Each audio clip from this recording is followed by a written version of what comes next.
Hello, I'm making Halloween pot pie, and it is Halloween because we've got a cookie cutter, and it's also deconstructed because I don't actually like the pie crust to be soggy.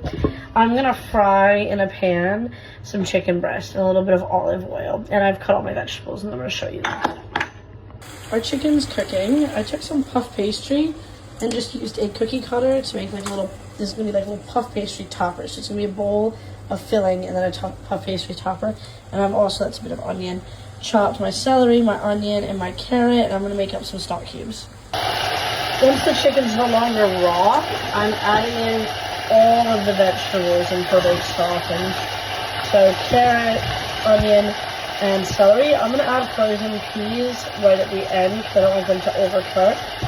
And I'm gonna let all of these sort of cook down and build flavor. I'm also going to grate in some garlic, so I just peel garlic and I grated it. I find that easiest, and I'm going to do just a couple of cloves.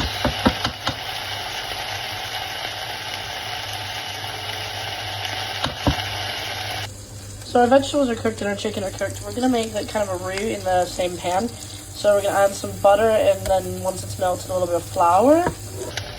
And you're kind of doing this in the same way you'd make like a mac and cheese. I never like deciding how much flour should go in. You can always add more flour and more butter. It's just once you add the liquid, you can't do that anymore. You basically want to make a paste and then let that cook. And then we're going to add in just a splash of milk for like creaminess and chicken stock until it's the desired amount of liquid. And it'll be a little bit thin, but it'll cook down and stuff. My liquid is not thick enough, but it will thicken as it cooks.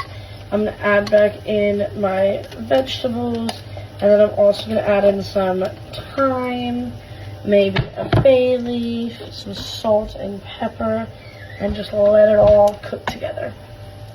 Here's what our like pot pie filling is looking like. It's getting nice and thick. I'm probably going to add in the peas soon.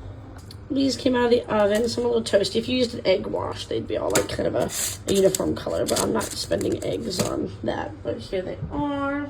Here's this, and I'm just going to put it on the table with a ladle, and people can make their own bowls. Here's what it looks like when it's all done. Delicious.